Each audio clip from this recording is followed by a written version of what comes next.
Isang mapagpalang araw po sa ating lahat. Isa na naman pong kwento ang ibabahagi ko ngayon sa inyo. Kwento ng pag-ibig na unti-unting nabuo sa pagitan ng isang doktora at isang trabahador.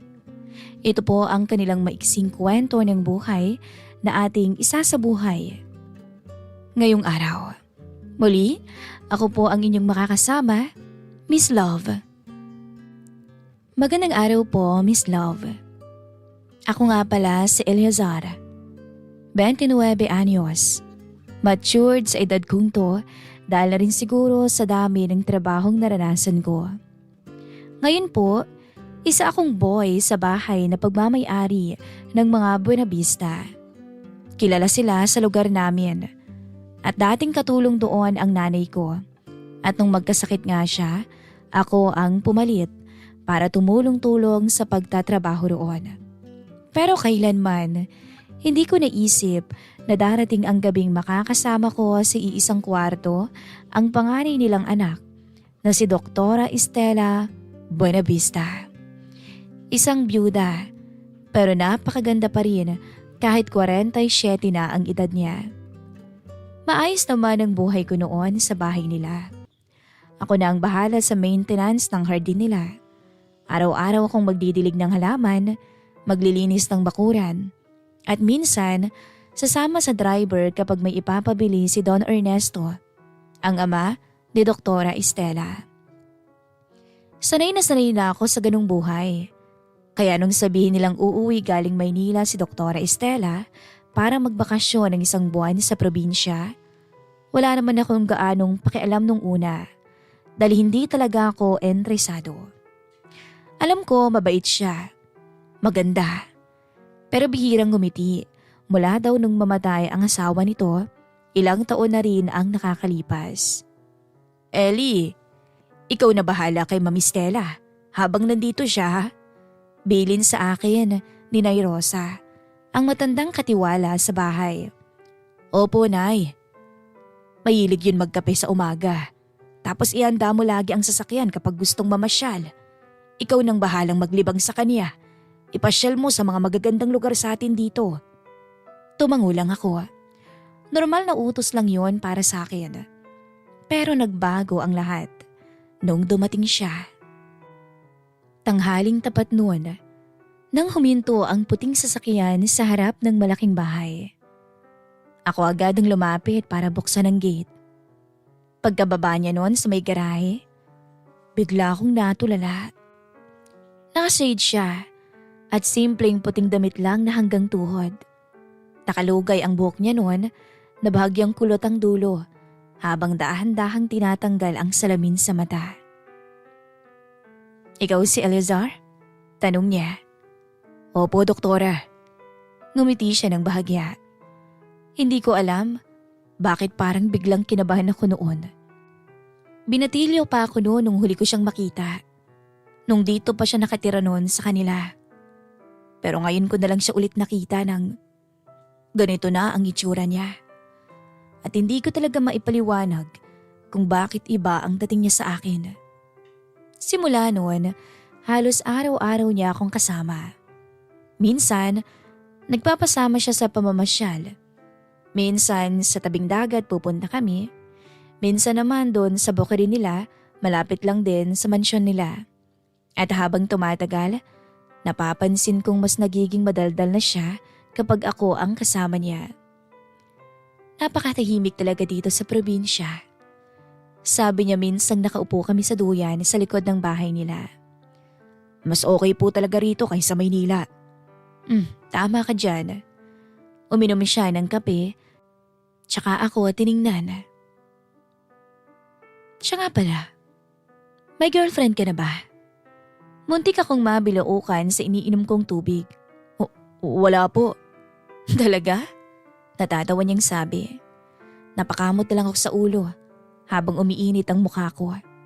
Simula noon, naging mas komportable pa siya sa akin. Minsan nga tinatawag na lang din niya akong Ellie, imbis na Eleazar. Kapag gabi naman at tapos ng trabaho ko, madalas niya akong tawagin sa terrace para may kausap daw siya habang umiinom siya ng wine. Samahan mo na muna ako rito. Opo. Hindi ka ba naiilang sa akin? Hindi naman po. Sinungaling. Natatawa niyang sagot. Inumumula ka nga lagi pagkausap mo ko eh. Hindi ko alam paano sasagot sa kanya. Basta ang alam ko lang, habang tumatagal, mas lalo akong naaakit sa kanya. Hindi lang dahil maganda siya, kundi dahil iba siya kung makitungo. Mabait pa. Hindi niya ako tinatratong utusan. Isang gabi nga, nasa kusina ako noon at nagtitimpla ng kape nang bigla siyang dumating. Nakasuot lang siya ng manipis na bestida habang basa pa ng kaunti ang buhok. Kumusta? Hindi ka pa natutulog? Tanong niya. Hindi pa ho, doktora. Lumapit siya sa mesa. Gawan mo nga rin ako niyan. Opo. Tahimik lang kaming dalawa. Alam mo, Ellie, salamat. Napatingin ako sa kanya. Para saan po? Sa pag-entertain sa akin habang nandito ako. Alam mo, ang buhay ko sa syudad sobrang nakakapagod. Ang araw-araw na biyahe, sa ospital, pati sa mga pasyente. Ay, sobrang nakakapagod talaga. Huminga siya ng malalim, tsaka ngumiti ng marahan. Pero dito, dito lang talaga ako nakahinga ng maluwag. Sana pala talaga noon pa ako umuwi. Hindi ko alam bakit parang biglang bumigat ang pakiramdam ko habang nakatitig ako sa kanya noon. Sa liwanag ng dim na ilaw, mas lalo siyang gumaganda sa paningin ko, Miss Love. Pero doon ko unang napansin ang lungkot sa mga mata niya. Miss niyo po bang asawa niyo? Mahina akong tanong. Hindi siya sumagot. Pero pagkatapos ng ilang segundo, tumango-tango siya. Oo naman. Sobra. Pero mas nakakamiss yung may makasama. Ang hirap kaya nag-iisa. Gusto ko namang makaramdam na may kasama ako sa bahay. Natahimik ako bigla. Bigla siyang tumingin sa akin. Ikaw, pawala ka na pala sa kalendaryo ah. Wala ka pang balak? Tsaka ano lang ho siguro. Alam mo, Ellie, hindi magandang mag-isa. Tingnan mo ko, ang lungkot-lungkot ng buhay ko. Maagang nabiyuda, walang anak. Hindi ko alam paano ba ulit ako magsisimula. Tingnan mo ang edad ko. 40 mahigit na. Pero heto ko, wala pang kasama. Hindi ko alam kung bakit parang may kakaibang tensyon sa pagitan naming dalawa noong gabing iyon. Hanggang sa biglang may kumalabog sa labas. Napaigtad siya, tsaka napahawak sa braso ko. Sorry, natatawa niyang sabi. Nagulat lang ako. Ayos lang po. Pero hindi niya agad binitawan ang braso ko. At ako naman, hindi rin nakakilos. Magkalapit kami noon. Sobrang lapit na naaamoy ko ang pabango niya. Amoy vanilla at kung anong mamahaling perfume na hindi ko maipaliwanag. Tumatanda na yata talaga ako. Biro niya habang nakatingin sa akin. O baka nasusobrahan na yata sa kape. Pagtawa pa niya. Hindi ho. Napakunot ang noo niya. Hindi? Anong hindi? Hindi ho kayo tumatanda. Dahil mula noon, hanggang ngayon, ganyan pa rin ang itsura niyo. Walang pinagbago. Maganda pa rin kayo. Natigilan siya sa sinabi ko noon. At sa unang pagkakataon, nakita kong namula siya ng bahagya. Oh my God, Ellie. Bolero ka rin pala? Hindi po ako nagsisinungaling. Ilang segundo kaming nagtitigan. Hanggang sa siya mismo ang umiwas ng tingin. Sige na nga. Matulog ka na. Opo. Pero bago siya tuluyang umalis ng kusina, huminto siya sa may pintuan. Ellie? Po, doktora. Samahan mo ako bukas sa bayan ha. Tayong dalawa lang. Tumango ako. Sige po, walang problema.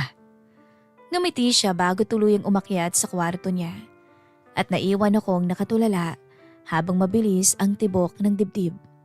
Doon ko unang naramdaman, Miss Love, na may kakaibang nangyayari sa pagitan naming dalawa. At hindi ko alam na ang simpleng bakasyon na iyon ng isang biyudang doktora ang tuluyang magpapagulo sa tahimik kong buhay. Kinabukasan nga, matapos ang gabing nag-usap kami sa kusina, maaga akong nagising para ihanda ang sasakyan. Hindi ko pa rin maalis sa isip ko yung mga tingin niya sa akin ng gabing yon. At habang iniisip ko iyon, bigla ko siyang nakita mula sa may hagdanan. Nakasuot siya ng simpleng floral dress at nakaipit lang ang buhok niya. Pero kahit ganoon, napakaganda niya pa rin sa paningin ko. "Good morning, Ellie." Nakangiti niyang bati. "Good morning po, doktora."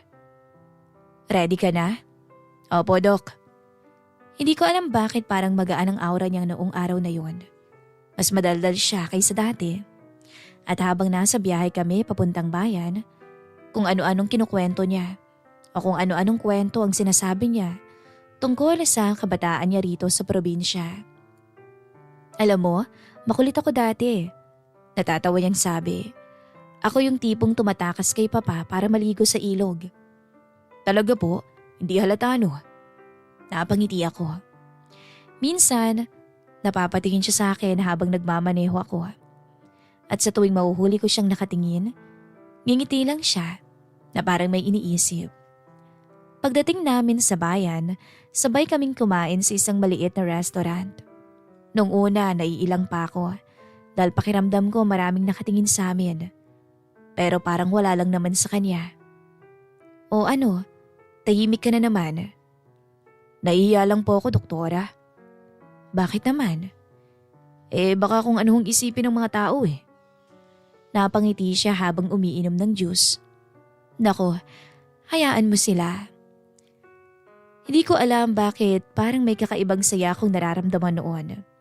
Simpleng araw lang naman iyon, pero bakit pakiramdam ko sobrang espesyal. Pagkatapos naming mamili, dumaan pa kami sa tabing dagat bago umuwi. Umupo kami sa may dalampasigan habang pinapanood ang paglubog ng araw. "Ang bilis ng panahon, no?" Mahina niyang sabi. "Opo. Minsan iniisip ko, parang kahapon lang may asawa pa ako." Napatingin ako sa kanya. Kita ko agad ang biglang paglungkot sa mukha niya. "Masayang-masaya po ba kayo noon?" Tumango siya ng marahan. "Oo naman. Masayang-masaya. Kaya lang, maaga siyang nawala." Hindi ko alam, Miss Love, kung bakit gusto ko siyang yakapin nung mga time na yon.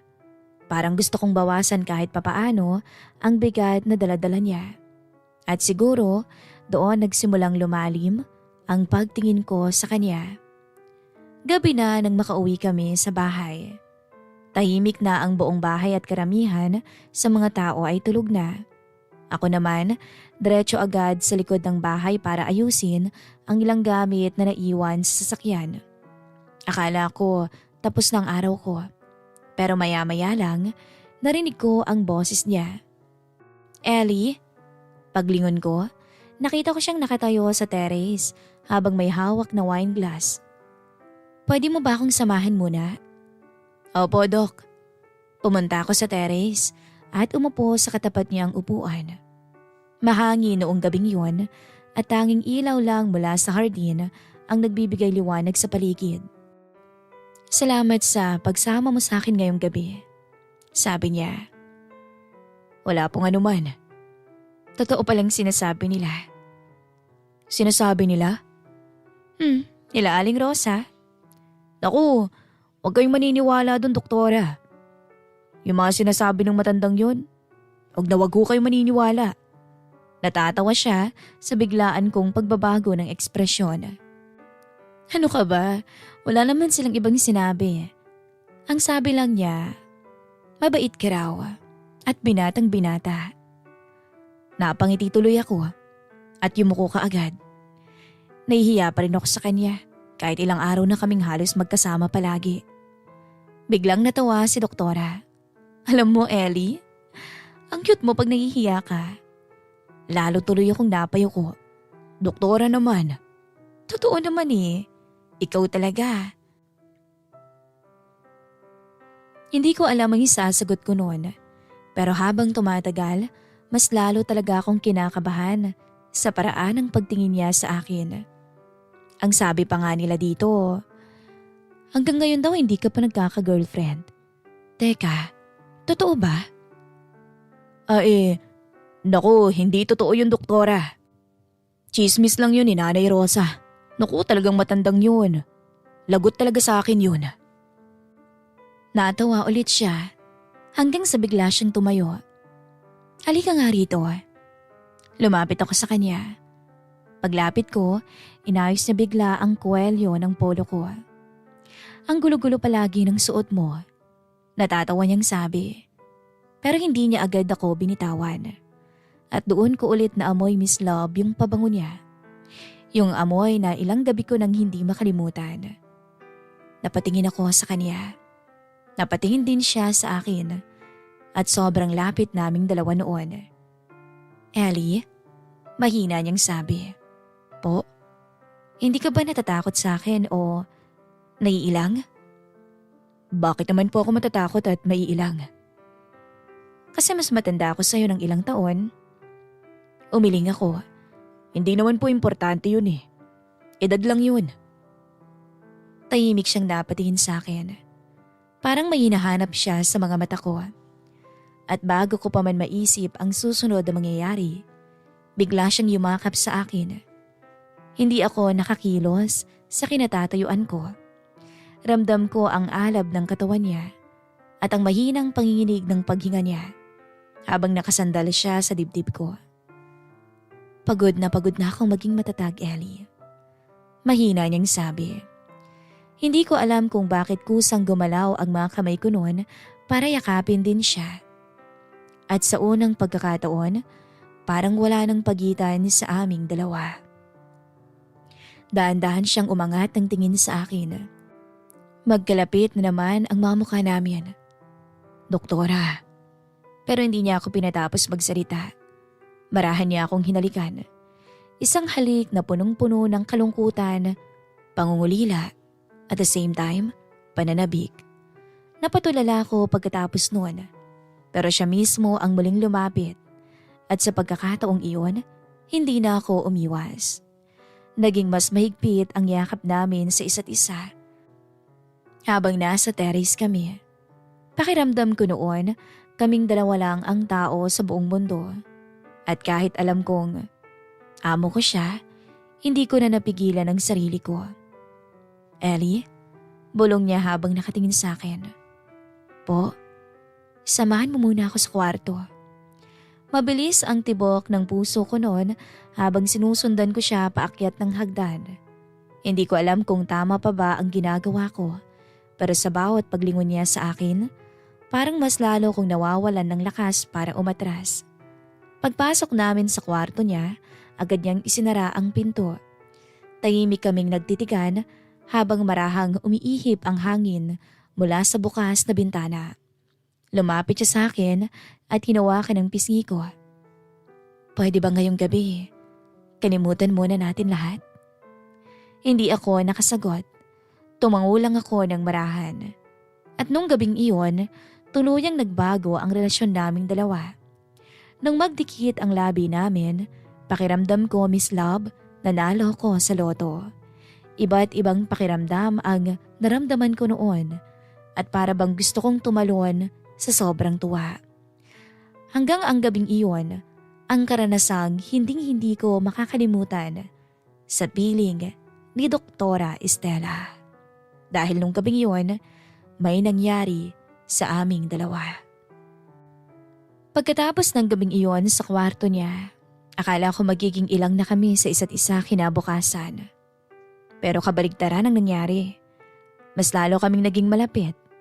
Parang unti-unting nawala ang pagitan naming amo at utusan. Kapag magkasama kami, parang normal na magkaibigan na lang kami na matagal nang magkakilala. Minsan nga, tinutokso ko dun sa bahay.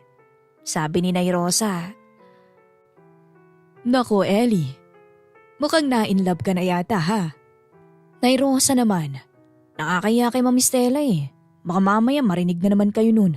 Kung ano-ano pa naman chinichismis ninyo. Ay sus, ikaw naman oh. Yung pisngi mo kulay kamatis na. Malakas nitong tawa. Tuwing umaga, sabay kaming nagkakape sa terrace. Kapag hapon naman, madalas niya akong yayaing maglakad sa bukirin o kaya sa tabing dagat. At kapag gabi, doon kami mas nagiging malapit sa isa't isa. Hindi naman o hindi man laging sabihin, pareho naming alam na may namumuong damdamin sa pagitan naming dalawa. Isang gabi nga, habang nasa hardin kami at nakaupo siya sa duyan, bigla niya akong tinanong, Ellie, tingin mo ba mali tayo? Napatingin ako sa kanya. Tahimik ang paligid noon at tanging ang mga ibon na lamang ang maririnig. Hindi ko po alam, sagot ko ng totoo. Pero masaya po ako kapag kasama ko kayo. At parang hindi naman mali. Dahil wala naman tayong inaapakang tao eh. Parehas naman tayo nag-iisa. Kaya wala naman sigurong problema. Ngumiti siya. Tama ka. Humiga siya ng bahagya sa balikat ko habang pinapanood namin ang mga bituin. Matagal na akong hindi naging masaya ng ganito. Hindi ko napigilang hawakan ang kamay niya. Doktora. Huwag mo muna akong tawaging doktora. Napangiti ako noon. Ano pong itatawag ko? Di tawagin mo na lang ako sa pangalan ko. Stella. Parang biglang bumilis ang tibok ng puso ko noon. Ngayon lang niya sinabi yun. Sige. Gustong gusto ko yun. Stella. Napangiti siya at saka bahagyang tumingin sa akin. At bago pa man ako makapagsalita, marahan niya akong hinalikan sa pisngi. Mula noon, halos gabi-gabi na kaming nagkakasama sa kwarto niya. Nagkukwentuhan, nagtatawanan, at naglalambingan. At sa bawat gabing magkatabi kaming natutulog, mas lalo kong nakikita ang totoong siya. Hindi yung seryosong doktora, kundi isang babaeng matagal ding nasaktan at nangulila. Minsan habang nakahiga kami, alam mo Ellie, natatakot ako. Bakit naman? Baka kasi mamaya hanggang bakasyon lang to. Pagbalik ko ng Maynila, wala na. Parang panaginip lang. Natahimik ako. Dahil yun din ang tanong sa isip ko simula nang maging magkalapit kami. Isang buwan lang ang bakasyon niya at malapit na yung matapos. Babalik ka rin sa Maynila, di ba? Mahina akong sabi. Hindi siya sumagot. Tanging paghinga niya lang ang naririnig ko habang nakasandal siya sa dibdib ko. Parang ayoko nang bumalik eh. Napatingin ako sa kanya. Ano? Ngumiti siya ng marahan. Nakakapagod kaya ron. Pero paano ang trabaho niyo? Pwede naman akong bumalik paminsan-minsan. Hindi ko alam kung bakit parang bigla akong nagkaroon ng pag-asa sa dibdib ko nung marinig ko yung sinabi niya. Akala ko kasi isa lang akong pansamantalang saya para sa kanya. Pero habang tumatagal, nararamdaman ko namang seryoso siya sa akin. Kinabukasan nga, nagulat ako nun Miss Love. Nangyayain niya akong sumama sa bayan. Akala ko may bibilhin lang siya o kaya mamamasyal kami ulit. Pero pagdating namin sa isang maliit na restaurant, seryosong mukha niya. May sasabihin ako Ellie. Kinabahan ako kaagad. Ano po yun? Huminga siya ng malalim. Kinausap ko si Papa kagabi. Bakit o? Tungkol sa'yo. Parang biglang natuyo ang lalamunan ko. Anong sinabi niyo? Kinagat niya ang pang-ibabang labi niya bago siya ngumiti. Sabi ko sa kanya, gusto kitang isama sa Maynila. Napatingin ako sa kanya. Hindi agad nag-sink in sa utak ko ang sinabi niya. Ako? Tumango siya. Hindi bilang utusan. Ano ho? Mahina siyang natawa. Kundi taong gusto kong makasama. Pakiramdam ko noon parang nananaginip lang ako. Pero ako lang to. Boy lang ako rito. Hinawakan niyang kamay ko sa ibabaw ng mesa. Huwag mo nga maliitin ang sarili mo, Ellie. Tahimik akong napayo ko dahil hindi ko alam paano ipapaliwanag ang nararamdaman ko noon. Pinaghalong saya at takot. Dahil hindi ako sanay. Pagkatapos noon, mas naging magaan ang lahat sa pagitan naming dalawa. Hindi na namin kailangang itago sa isa't isa ang totoong nararamdaman namin. At sa mga sumunod na gabi, bago matapos ang bakasyon niya, mas lalo naming sinulit ang bawat oras na magkasama kami. Minsan sa terrace habang kumakain. Minsan naman sa hardin. At madalas, sa kwarto niya, na dati ay bawal kong pasukin kahit kailan. Pero ngayon, doon ko na nararamdaman ang pinakapayapang tulog ko gabi-gabi. Dumating yung araw ng pagbalik niya sa Maynila. Habang inaayos ko ang mga gamit niya sa sasakyan, pakiramdam ko sobrang bigat ng dibdib ko noon. Akala ko, iiwanan na niya ako. Pero bago siya umalis, lumapit siya sa akin. Ano, ready ka na? Nakangiti niyang tanong. Para saan o? Di ba sasama ka sa akin? Natigilan ako. Ngayon na ho ba? Oo naman, ano ka ba? Pero paano ang trabaho ko rito? Napag-usapan na namin yan ni Papa. Hindi ako makapaniwala. Binatukan ako ni Nay Rosa. Napatingin tuloy ako dito. Ay nako Ellie, napakahina mo talaga. Sige na, kumilos ka na. Ayusin mo ng mga gamit mo. Natatawa na lang ako noon habang tumatango-tango. Nung makasakay na kami ng sasakyan, ako na ang nagdadrive. Natatawa pa rin to habang tumitingin-tingin sa akin. Akala mo ba nagbibiro ako? Kailangan ko talaga ng kasama sa Maynila. Ang driver? Natatawa kong biro. Mas lalo siyang natawa. Hindi. Lumapit siya sa akin, tsaka marahan akong hinalikan sa pisngi. Gusto ko lang makasama ang lalaking mahal ko. Parang natulala na lang ako habang napapatingin sa kanya. At sa unang pagkakataon, Miss Love, sa buhay ko, pakiramdam ko, naka-jackpot ako sa buhay ko. At habang papalayo kami sa probinsya, hindi ko maiwasang mapangiti dahil hindi ko akalain na ang pagiging simpleng boy ko sa bahay ng mga Buenavista, hahantong pala sa pag-ibig na hindi ko kailanman hinanap. Hanggang dito na lamang po, Miss Love, ang maiksing love story ng aming buhay ni Doktora Stella. Muli, ako po si Eleazar at maraming salamat, Miss Love, sa pagbibigay ng buhay sa aking kwento.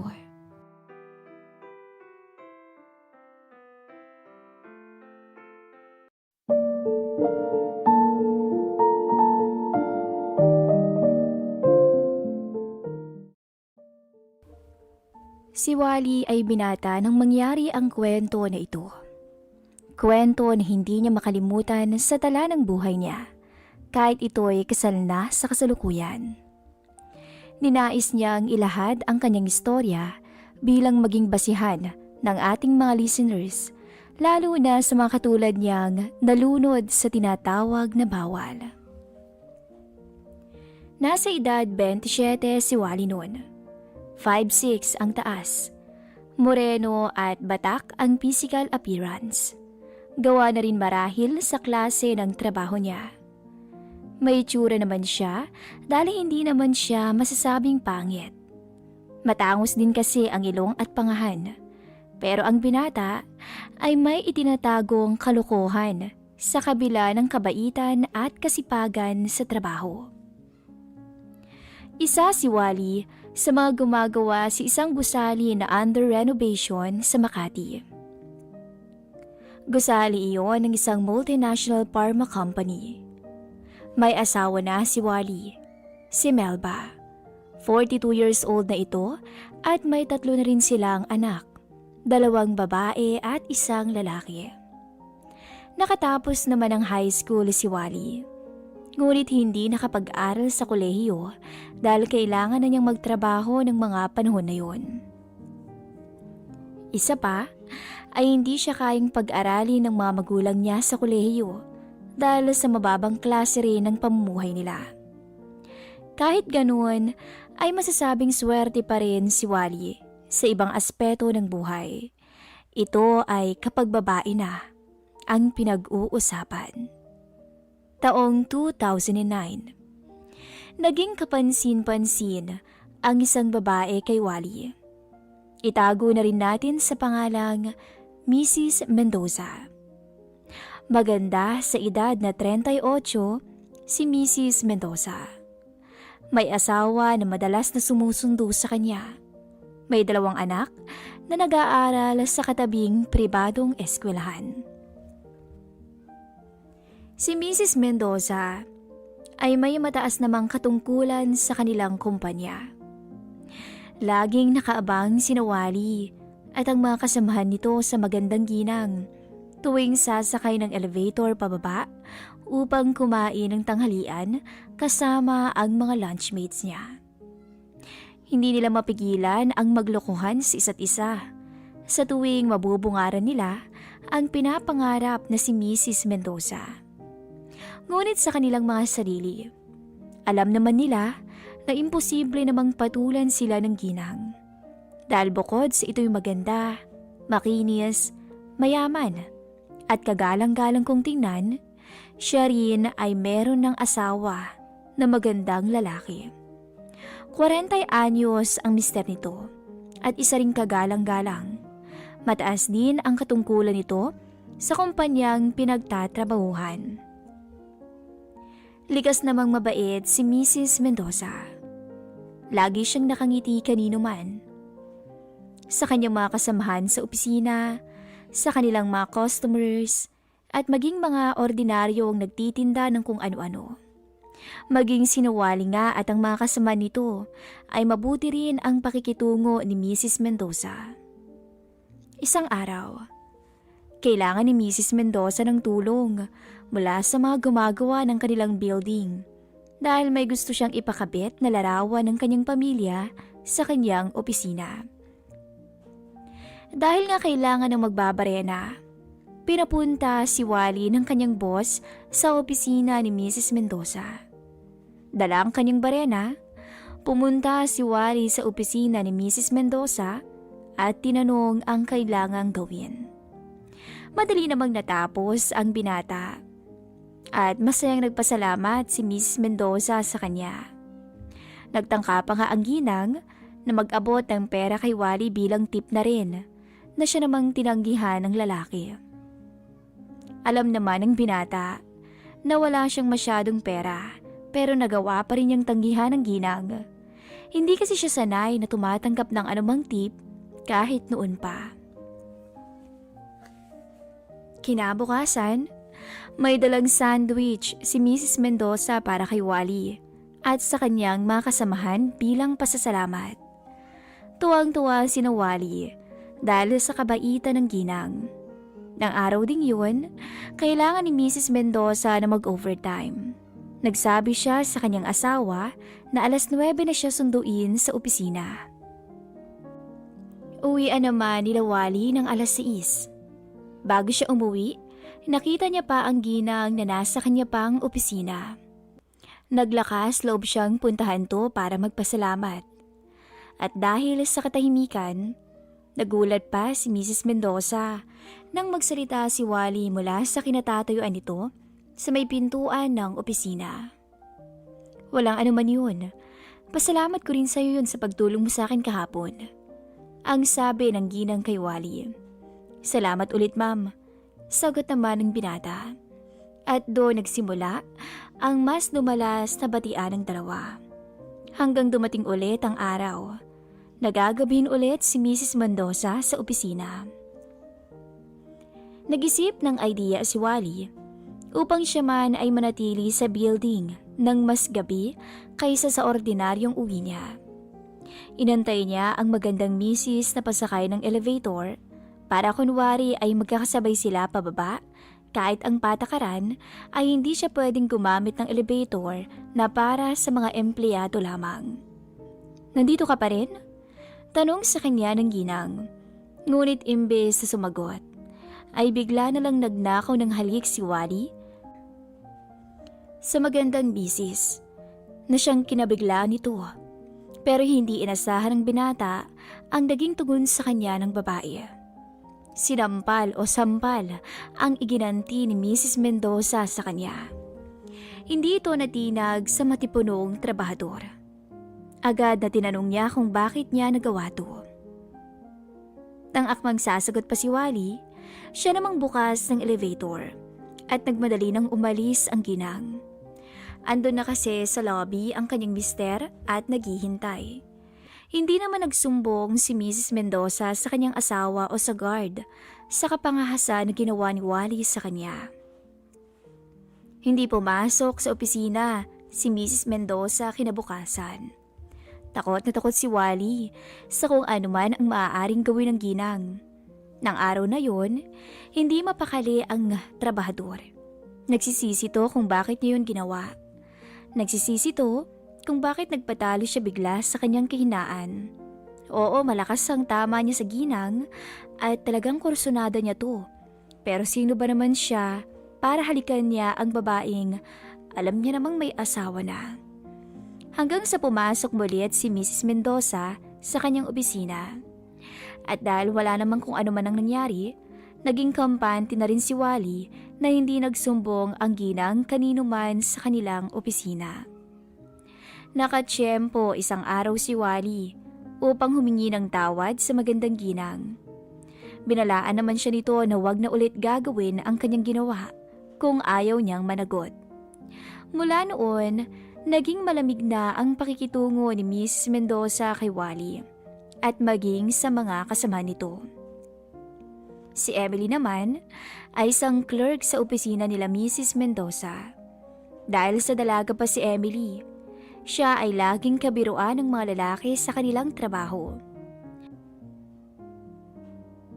Ligas din namang palabiro si Emily, kaya maging sinawali ay nakikibiro na rin paminsan-minsan dito. Isang araw, sabay na nag-overtime si Mrs. Mendoza at Emily. Kalahating oras pa bago sa takdang uwi ni Mrs. Mendoza ng araw na yun, nalaman niya na si Wally ay nandoon pa din. Naisip niya na baka may masama na naman tong intensyon, kaya iniligpit niya ang mga gamit niya at nagmamadaling umalis ng kanyang opisina, patungo sa elevator para bumaba na sa lobby at doon na lang mag-antay. Habang nag-aabang na bumukas ang elevator, naisip niya na baka sabayan siya ni Wally, kaya naman naisip niya na bumaba sa hagdan ng isang palapag.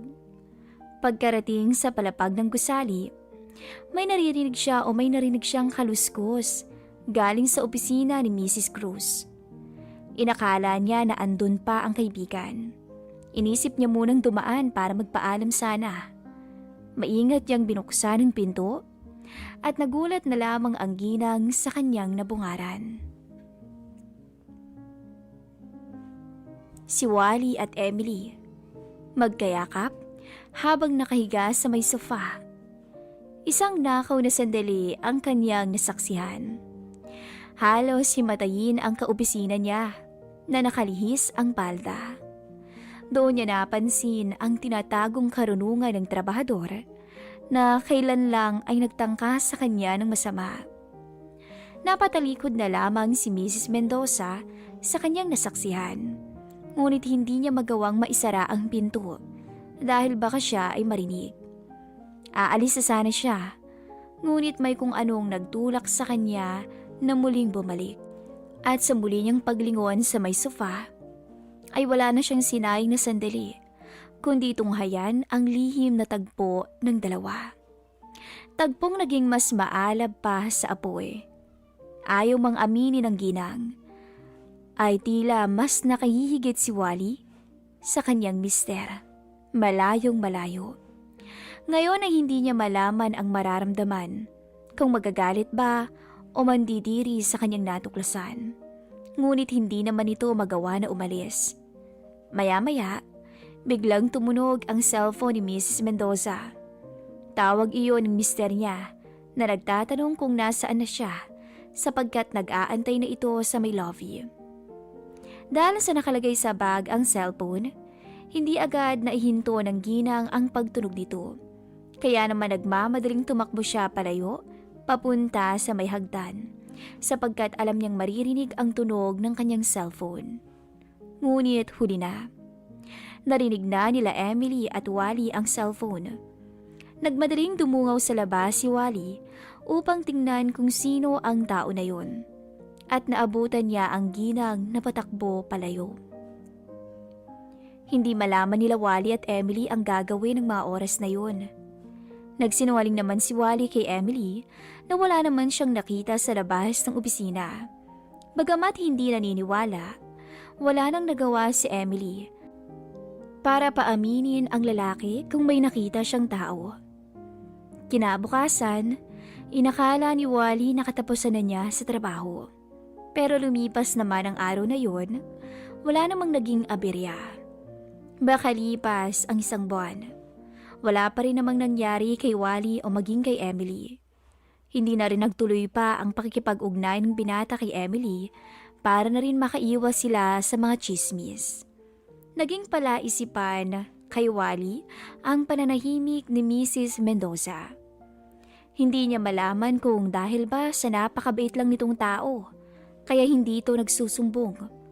O baka naman, ayaw lang nitong magsalita dahil may ibang dahilan. Lumipas ang ilang buwan at malapit na ang Christmas party ng opisina nila Mrs. Mendoza. Malapit na ring matapos ang renovation, kaya unti-unti nang kumukonte ang mga construction worker na naka-assign sa gusali nila Mrs. Mendoza. Dahil marunong hanggang finishing si Wally, nanatili siya sa pagtatrabaho sa gusali. Sumapit ang Christmas party na ginanap mismo sa gusali na yun. Ginamit na rin ang okasyon upang pasinayaan ang roof deck ng gusali at mga parte na tapos na. Masaya ang lahat. Imbitado naman ang mga kontraktor ng renovation, pati na rin ang mga manggagawa. Ngunit ilan lamang sa mga manggagawa ang pumunta, sapagkat marami din sa kanila ang nahihiyang makisalamuha sa mga empleyado ng kumpanya. Lubang napakaganda ni Miss Mendoza ng gabing yun. Nakasuot siya ng black na gown na may katamtamang iksi lamang, ngunit mapapahanga ka pa rin. Bagamat hindi naman talaga backless, meron ding bahagi ng likuran nito ang nakalitaw. Natural, sleeveless ang gown ng ginang. Dahil malapit na rin lang na matapos ang trabaho ni Wally sa gusaling yun, naisip niya na muling subukan si Mrs. Mendoza. Matagal niyang pinag-isipan ang pagkakataong yun. Hindi kasi matahimik ang isip ng binata. May tanong pa rin sa kanyang isipan kung bakit sa lahat ng kalokohang nagawa niya ay hindi nagawang tanggalin siya sa trabaho. Aabangan niya uli ang ginang na mapag-isa.